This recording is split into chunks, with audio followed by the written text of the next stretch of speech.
to moderate this panel, I want to bring up our reimbursement guru, Mr. Tom Parker. How about Tom? Is he doing a great job, guys, or what? Tom not only is a reimbursement expert, but now he is a state emergency operations center expert as well. I don't think I ever went up there and didn't see Tom working there, even though he's got a small child at home. He really, like all of FHCA staff, made a lot of sacrifices to be there. So welcome, Tom, with a big round of applause, please. Thank you, Emmett. And if my panelists could come join us on the stage, I'll go ahead and get you introduced. So this last panel, we've heard all about what these generators look like, how big they are, some of the timelines with getting them installed. So now let's talk about how we can pay for those things. So with us on our panel today, we have State Representative Jason Broder from Sanford, Senator Rene Garcia from Hialeah, State Representative Cindy Stevenson from St. Augustine, Lauren Simmons with Moore Stevens Lovelace CPAs, Eric DuPont with Power Secure, and then down on the end we have Wes Marsh with Brooks Rehab. So Lauren, if you could kind of get us started, what are we talking about for an average nursing home, an average 120-bed nursing home? What kind of cost for a generator that would meet this rule requirement are we looking at? So we've talked to several owners of facilities here in the state of Florida, and we've also talked to some other consultants on the cost of complete implementation of a generator matching the requirements from the President's executive order. And so we're looking at a cost of approximately $350,000 for an average nursing home, and that includes full installation for a 120-bed facility. It averages out to about $3,000 per bed. So if you have a smaller facility or larger facility, as it's already been discussed, these things aren't just sitting on a floor in a factory. They come in and take the specifications, and of course that includes the size of your facility. So you're looking at about $3,000 per bed for a skilled nursing facility. If we're looking at a statewide bill, that comes out to roughly $240 million for the state of Florida to implement this rule. So all of the generator salesmen just started pricing beach houses, I think. So. So, Representative Broder, we just heard $240 million or so is the statewide impact for the nursing home industry. What kind of state budget climate are we facing this year, and what kind of assistance may we look to from the state legislature? Thank you all for having me, and thank you all for being here. I'll get to it. I think it's important to start out first and say that, from a state standpoint, not all of the patients in all of the care are Medicaid patients. That's what we're primarily concerned of, is the Medicaid patients. So if you think about what percentage of beds go to Medicaid, that's about what percentage of bed maybe the state would look at. The budget climate, we just passed the long-range budget Friday, 1 week ago today here. We are constitutionally obligated to do that by September 15th of every year, and we did. What that budget said prior to Irma was that we had $52 million surplus, which is 0.16%, which is basically flat, and has evaporated in the last 5 days, so that's gone. We're facing a shortfall of $1 billion next year, and we're facing a shortfall of $1.5 billion in the out years, the following year. So 1 year out is flat, 2 years out is $1 billion, 3 years out is 1.5. That is all other things being equal. That's if we keep our current spending levels at what we spend them. The difference in a budget of the two big buckets that we have is recurring and non-recurring. And the reason we do that is because the non-recurring dollars are ones that are supposed to be looked at every year to decide whether or not that's still a priority of the current legislature. Things change in Florida, and so we have the flexibility as the legislature to put different priorities on different things. And last part of the budget is member projects. And everybody loves to bring some pork home. Everybody loves to file a budget amendment and get your performing arts center or your rowing facility. But is that the best use of our dollars? And so I would say here's where the current climate is. There's no free money lying around. And with Irma, it's already spent, and it's going to get worse. And so we're going to have to figure out a way to prioritize those non-recurring, those non-recurring dollars towards this, as well as you're going to each have to ask each of your representatives of the legislature It's great that you go and try and file some project work for poor, but it's $650 million of our budget in just member projects. All worthwhile, all something your community needs, but is it really helping our most vulnerable and protecting those? Thank you.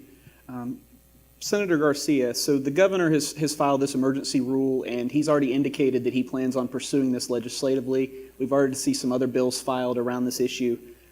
What should we expect from the legislature this session regarding the nursing home and assisted living facility generator rule, and what can we do to best work with the legislature to come up with a solution that works for everyone? Well, I think, first of all, thank you again for having me here and having forums like this and having a conversation. Look, the reality is we had one bad actor, and we just can't allow that to happen again. And whatever the facts will come out, but when these facts come out, we just can't wait for this investigation to go forward and do nothing. It's going to happen. We're going to move forward with some legislation in the state of Florida having to do with with generators and alternative power. It just needs to happen. You know, I've always said that we in government should be the voice for the voiceless. And who is less voiceless or more voiceless than individuals that live in nursing facilities? And yet, a lot of you that are here have done a phenomenal job at taking care of these individuals, and we commend you for that. But we still have to ensure that we do better. Just because we've come a long way doesn't mean that we don't have a long way to go. And you've seen it already with some bills that have been introduced. We in our committee are working on a bill as well to make sure that we do mandate generators, making sure that we have cooling centers and so forth. But the devil's in the detail, I guess, right? And that's where we look to you, professionals, to help us come up with what the plan should look like. I think, and I agree with the governor's position. I do agree that we have to go down this path, but maybe the time frame that we have, hearing it here and just knowing what the time that it takes to institute or get all these plans through the process, I think we all know it's time prohibited. Actually, the 90 days is just too short of a time frame to try to get this done. So the reality is, what is the right time frame that we need to use? But to make sure that we do move down this path, go down this path, because I, for one, I'm going to try to push this. Some of you may be nodding your heads, we don't want this, but we need to do this. This is the right thing that we need to do by our seniors and ensure that this doesn't happen ever again in the state of Florida. So reaching out to your legislators, talking to them, to your members, coming up with your best practices that you have in your own facility to ensure that we get those best practices not only within your own community, but get them out across the state and move forward on that. Thank you. Representative Stevenson, did you have anything you wanted to add kind of from the House side to what Senator Garcia shared? I'm here with the chairman of my committee, and I don't think I can add anything to that. Feel free. Senator Garcia is absolutely right. When the House put together the Select Committee on Hurricane Preparedness, and I think anytime you see a legislative body put together a select committee, that means they're going to produce something. And so here's how to think about the governor's rule. The easiest thing for the legislature to do is just legislatively ratify the governor's rule. But I'm with Senator Garcia on this, that we don't exactly know what happened yet. We know the outcome that we want, but to just say, everyone freak out and say, yeah, that's good, and we solved it. We saw that happen this week when we have 5 or 6 or 7 bills in drafting. And that's great, and I'm glad everybody wants to participate, but a lot of those are probably going to be somewhat duplicative. We're going to let everything unfold and make sure that we understand that, yes, we have to do the right by seniors, but at the same time there's a balance to it. And I'll give you a slight example from Central Florida. We have over 100 assisted living facilities in my county. Many of them 2- and 3-bed, 5-bed facilities. If we were to say everybody's got to get a $350,000 system or even a $3,000 per bed system, and 50% of them say, that's it, I can't do it anymore. Now I have thousands of homeless, vulnerable seniors in an area where nothing happened. And so we've got to balance that. Yes, we want the right outcomes, but I'm not trying to put anybody out of business either. So that's a difficult thing to watch. Yes, go ahead. I completely agree with you. Are you asking for member projects? No? Only for nursing homes in St. Augustine. So Eric, now that we've heard about some of the state budget challenges we may be facing, could you talk to us a little bit about PowerSecure's programs and where they may be able to fit in and help solve some of these problems? Yeah, sure. So PowerSecure's worked with many utilities across the country. And what we have found is that in the case of generation particularly, or on-site generation, that there's certain enabling types of opportunities with utilities to work closely with them in order to fund these investments. And in a couple of ways that we've done that with some of our utility partners in the past. One way is to put it on for the utility to fund it, and then they put it onto their bill. It's called on-bill financing. So it's added on as an additional cost. They amortize that investment over a long period of time, 5 to 10 years, depending upon the particular utility program. Obviously, each utility is different. Each public service commission is different, so there's different rules in each state that you have to work through. But that is one option that we've seen. A second option that we've worked with utilities on is to have them actually make the investment into these types of generating facilities and then roll that into what's called the rate base, meaning the investment made by the utility rolls into an investment in which the utility gets a return on. So that's a second option that we've seen utilities use in the past. And then the third one is also is utility, but it's directly by us as PowerSecure, where we're doing generation as a service or generator as a service, in which we are investing. We're funding that initial investment or that investment into the generating facility. We design, build, own, operate, maintain that generating system. And it's paid in the best case, in which is in most cases that we see, particularly in places where there is a utility tariff that's favorable for some type of distributed generation or generating system, that the savings that the customer can receive from that generating system being on site and participating in some type of load management program, or as Eric called it, a peak shaving program. You'll hear it called many different things. But by participating in that program, having that asset or that system as a resource for the utility to be available for them in certain peak periods of time in which they are either going to have to run their peak generation or they can rely upon distributed generation at a local customer level, thereby reducing the amount of load required at the utility level, what they have to supply. They're willing to pay a value for that. So there's economic value or savings that the customer can achieve by having that generating system at their site.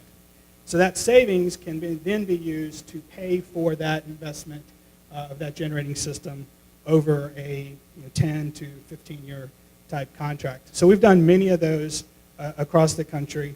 We've done many in the state of Florida with Florida Power and Light. We've done, so that's another option. And really what that creates for the customer is a win where they don't have to fund that investment. For us, we take on the full responsibility of that generating system at the customer site. And most customers, and you've heard it today, that they don't understand generating assets at their site. So they need assistance on how do I manage this asset. I'm more worried about my residents at the facility than I am worried about how does a generator operate. So we take over the full responsibility of managing that generation. We work closely with the utility to have that generator as an option for them as a distributed energy resource. We enroll it in the programs that creates the economic value related to those, related to the generating system. And then, the customer gets that win. So they don't have to come out of pocket. It doesn't become an actually increase to their operating expense either. There's no upfront capital investment by them. For the utility, like I said, they get a distributed energy resource. They make it to defer some type of future capital investment with regard to a distribution feeder or a substation that they can avoid. And it gives them peak power at times when they need that peak power generation. And for us, we're obviously getting the opportunity to put an asset in place and earn a return on that asset over a long-term contract. So that's kind of three options that we've used in the past that really is great benefits for both the utility and our customers as well as for us. Are you currently working with any healthcare facility types in Florida right now? I know we've talked about some of the commercial people you're working with, but what about healthcare facilities? Yeah, we are. We actually have about, I want to say 24 megawatts of 80 megawatts, sorry, thanks Andy. 80 megawatts of generation at hospitals today, which we actually do exactly this type of program with. Are there certain size requirements on the generator? I mean, are we talking something that would work for, just large nursing homes? Is this something smaller nursing homes could work with, or? It's really dependent upon the particular utility program. I would say as a general rule, and I know we talked about a 500 kW system kind of as the baseline average here. That system should and could work under particular utility programs. So that's kind of a general size that we see would work.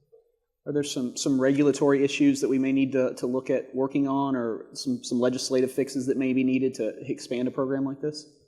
Yeah, I mean, obviously going back to some of the options that I talked about, and if you look at like an on-bill financing or rolling the investment into the investment made by the utility and into the rate, obviously there's changes that have to be made at the PSC level in order to support that.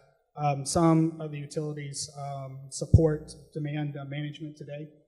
Some of them have more lucrative programs, some of them don't. So I'd have to look at the individual tariffs at the utility levels to see who's most supportive.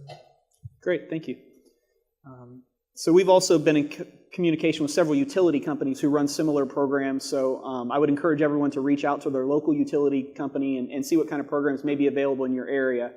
As Emmett kind of said, they're all still a little busy, so they couldn't be with us here today to share some of that information, but certainly something for everyone to keep in mind. So Wes, you approach this from a nonprofit provider perspective. So you've had some experience dealing with FEMA on some of their opportunities that exist. Can you just share a little bit of your experience with us from working with them on different money options that may be available? Sure, Tom. How much time did you say I have? As much time as you need. Just You're for a between show- everyone in the exit door there, so. Just for a show of hands, how many of you in a group or room here have a good relationship or know who your county emergency manager is? Okay. In the room, how many of you know your healthcare coalition? You either work with them or know who they are or how to get in touch with them? Show of hands.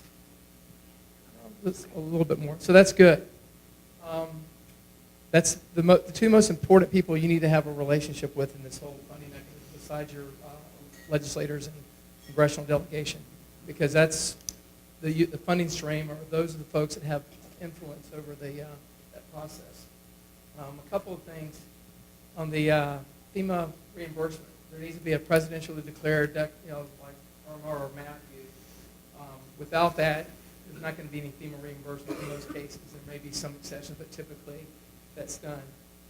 It's real important to support your county organization and the state, because after a disaster or whatever it is, FEMA needs to evaluate the cost of that. And not only do they look at their infrastructure, but the private sector infrastructure as well. So any cost to your facilities, you want to make sure you communicate that with your local government so they can include that as part of their damage assessment, which you never know, a couple of thousand could make a threshold, which could end up getting your county a PD or a presidential declaration. So secondly, you want to go ahead and put an application if there is a declaration you've had damage.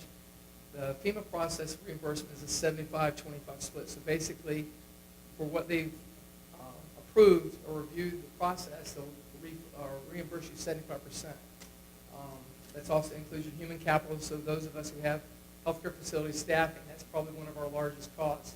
So if it's a direct for emergency procedures that were related to that disaster, as long as FEMA and the state approve that, you can get up to 75% reimbursement on that. Again, I'm not an expert on that. There's exceptions. I'm just giving you the high-level view on that. And that process could take several months to a year.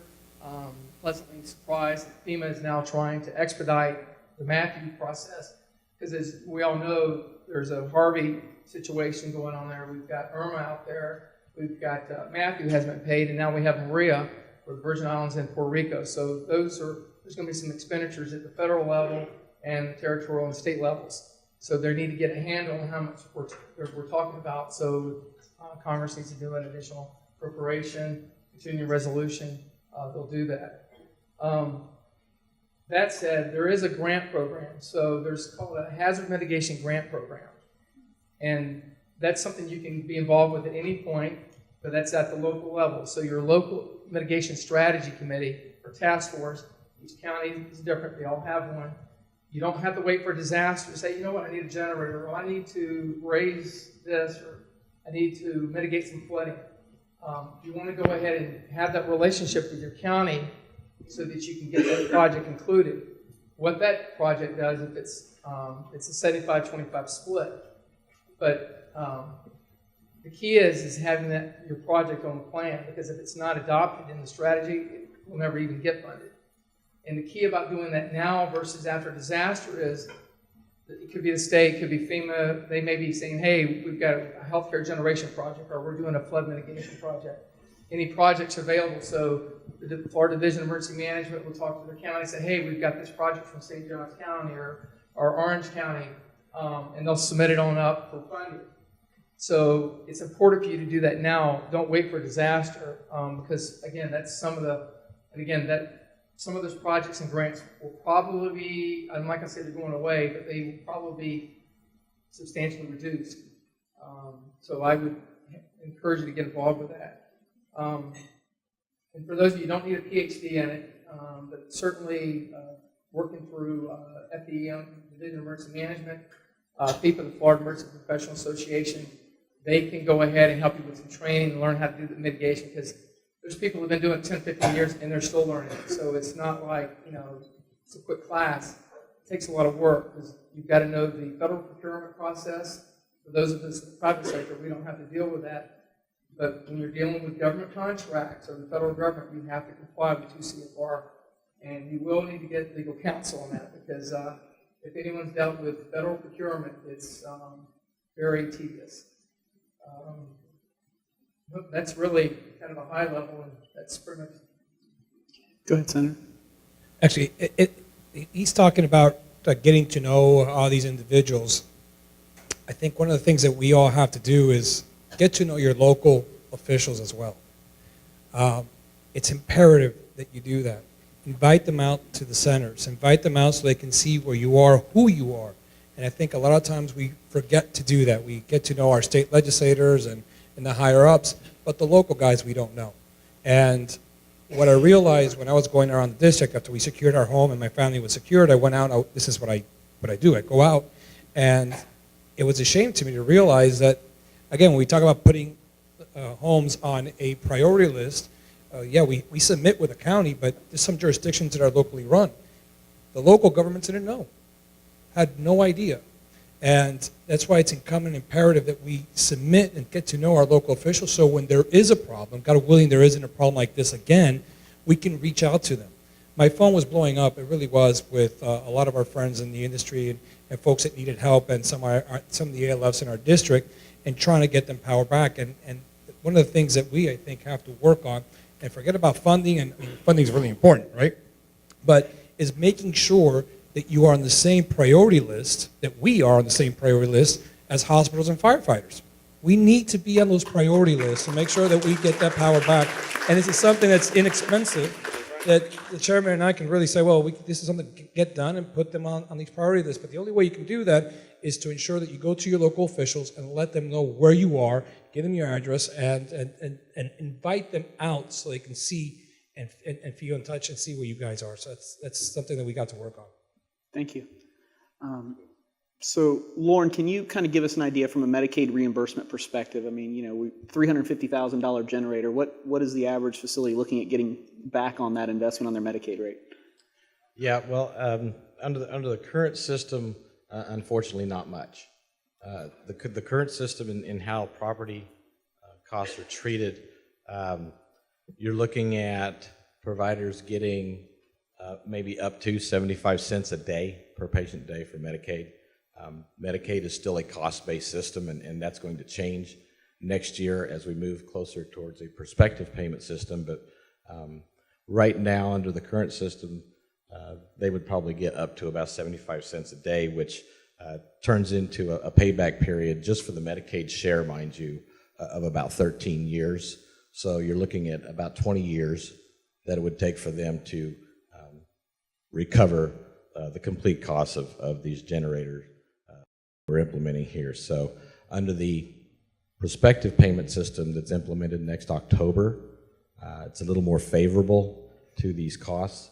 And so you're looking at maybe $1.50, $1.20 per patient day that they'll be able to recover. So that turns into a quicker payback period of about 7 years for the Medicaid portion and about 12 years for complete recovery. So again, this is just to cover the costs of implementing these generators and complying with this rule or with whatever bills that come out of legislation next year. It does not include the ongoing costs that these providers will continue to have to pay for. We've talked about them all day long. Fuel storage, fuel replacement, insurance costs, inspections, and things of that nature, and it just goes on and on and on. The ongoing costs that they're going to have to take upon themselves, and once we get to the prospective system that's coming into place for the state of Florida next October, those costs really do not impact their reimbursement at that point like it does under the current system. Thank you. So one of the questions we had from the audience, and Lauren, probably to stay with you, is, what kind of interim funding will the agency or the governor's office implement to cover the cost of this mandate? Well, the ACA has the long-term care plan that's currently in place, has rules specifically designed for new regulations, new mandates, and funding those. Unfortunately, again, under the current system, the capital costs, which is what we're talking about here, because all this stuff would get capitalized as opposed to going through an expense process. You're looking at, there's money and there's funding available to submit for an interim rate, what we call an interim rate request, which is outside the normal rate setting process. So unfortunately, like I said, the rules that are currently in place do not favor capital replacements or expenditures, but we're working with ACA right now to see if there's any kind of concessions or any kind of special rules that might be able to be implemented. I know Skip alluded to the sprinkler issue from 10 years ago, and at that time ACA did implement special rules that allowed for providers to recover their costs and get reimbursed for those costs of implementing those sprinkler systems. So we know what we want to see. We have had discussions with ACA, but we have yet to see where they're going to come out on this. So right now we have to follow the current rules. Thank you. Well, that's all the questions we have from the audience. Did anyone want to kind of offer any closing remarks? Representative? I can. I just want to thank all of you for coming out. Obviously, this is something we want to be able to address, and we will, and it's important on behalf of the House. It's a priority enough that the Speaker's created a select committee. Senator Garcia said it right. We need to do this. We owe it to the folks that entrust themselves to us to get something done. And I think what you'll see is, at least from the House side, a very metered approach. We've had a lot of bills filed. They're still currently being filed, and they'll all be coalesced and condensed. There'll be another opportunity to address the legislature for permanent statutory issues going forward come January, February. Yeah, we had one question from the audience.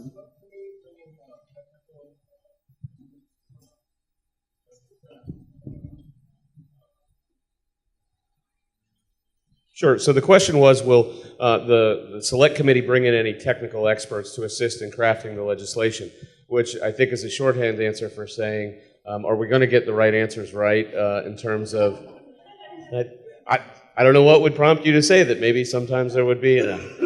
Yeah, the answer is yes, and I think that's the entire intent behind having a select committee, is making sure that we've got all of the information in front of us and that we get a lot of eyeballs on it from a lot of people from all over the state of Florida, so that all opinions, all stakeholders get an opportunity to weigh in with regard to what exactly are the requirements and the needs to meet for the safety of the citizens. So yeah, I absolutely think that we're going to get experts from soup to nuts on it. Representative?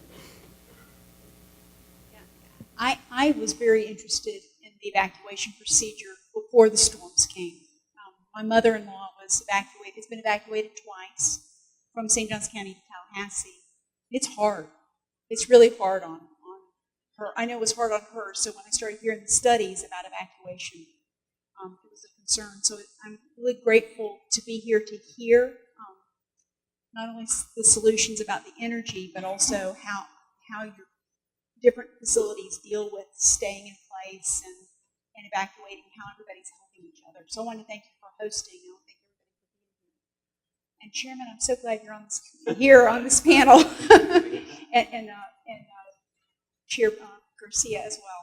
So, but thank you, and I'm gladdened to hear, probably as everybody is that's present, that there'll be a metered approach, and that we're going to take the time and get it right and address the issues. Thank you.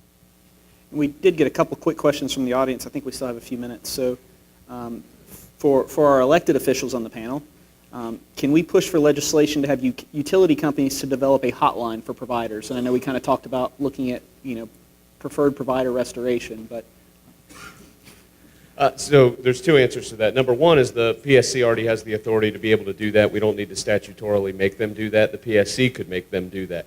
But if they do not want to do that, one of the biggest frustrations I think we felt from a lot of consumers, and certainly Senator Garcia should comment, is that we think they probably knew a little bit more than they were telling us.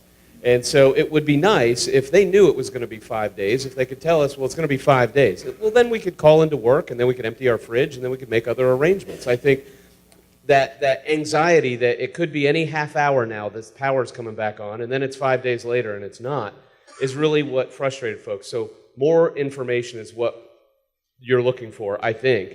And we, Seminole County had our delegation meeting this week, and you may have seen Duke Energy was brought in, and they got it. They said, yeah, that was certainly something when somebody gets online to see when their power's going to come back on, and it says, congratulations, your power's been restored, and you're sitting in the dark. Okay, that's kind of a disconnect. So yes, I think we understand, we heard that, and if the PSC doesn't encourage or force some more consumer interaction, I think there's probably some appetite for the legislature to address it. go ahead, Representative.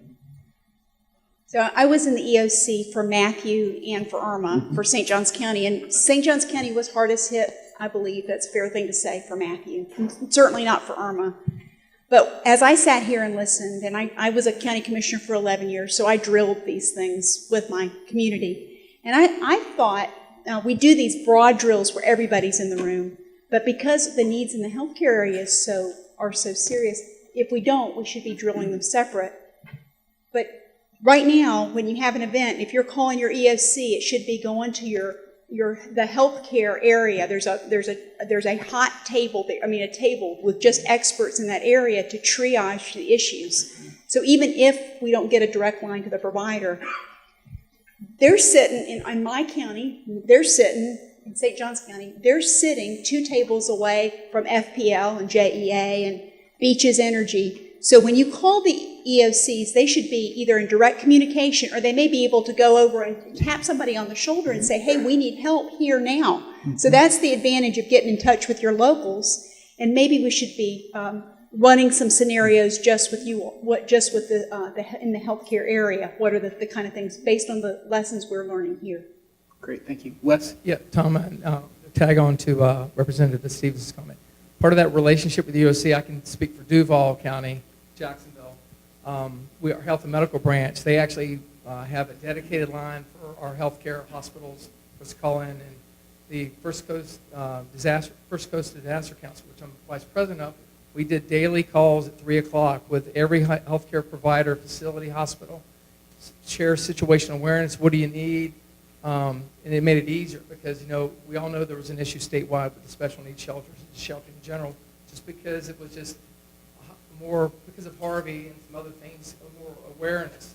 So we did what we could do to help our fellow facilities to take a burden off the state and the counties so that the people who really were in dire straits and dire needs could get those resources. So that's really, work with your counties and your elected officials. It's at all levels, it's important. And if I could, real quick, I know it's almost happy hour, but something sparked a thought. Hurry up. Yeah, I know. Last Saturday, the Wall Street Journal had an editorial that it featured the role of social media during a disaster. I think one of the things you all may have noticed that although your house was out of power, you could still get Twitter and Facebook on your phone. And from a local management perspective, our EOC back home felt it was very valuable because the Facebook feeds of people who are angry about a lift station not having power was how they figured out where to send the crews to get the sewage back up filled. So it was about the evolving role of social media during outages, that as maybe you're sitting in the dark, at least you can see your phone and you got a portable, you can go charge it somewhere. Those will become ever important communication tools as there are storms, to maybe have an association or a local Twitter feed or Facebook page that you can go to for live time updates instead of sitting in your house wondering when the lights are going to come back on. So one of the questions we got was, there's a lot of research, and Representative Stevenson, you started talking about it, that there's a lot of research out there that shows that sheltering in place is the best option most of the times for a nursing facility or an assisted living facility. So, the question is, what will we need to happen to prioritize restoring power to nursing homes and ALFs? And I think we kind of talked about some of that, about working legislatively maybe next session on that, and a lot of time working back home in your districts will go a long way on that one. Absolutely. So the other thing that I've heard is, and observed, is that the people that used to be in nursing homes, some of them are in ALFs, and the people that were like hospitalized are in nursing homes. So I think and I thought about this during the storm event as well, that we may need to re-look at those priorities and how we set them. My understanding, and certainly state can set priorities, but there is a county process to set priorities. This goes back to getting also communicating to your local officials in the county and knowing your EOC manager, and this is what we have. And oh, by the way, my assisted living people, half of them are on oxygen, not just the people in my nursing home that are 2 or 3, or there may be other categories of facilities where we have people on ventilators. The discussion on dialysis was very eye-opening to me. But somebody brought to my attention the people we have in ventilators as well. So maybe we need to be categorizing, have a categorization for facilities that have those kind of intense energy needs, so we can code them up. It's just not just skilled nursing. It's not just this to indicate those kind of housing needs. That's just a thought. Thank you. So we had a few guests join us kind of at the end, and I'm going to bring Emmett up to introduce them. But while Emmett's on his way up, can we have a round of applause for the panelists? Thank you. We're done.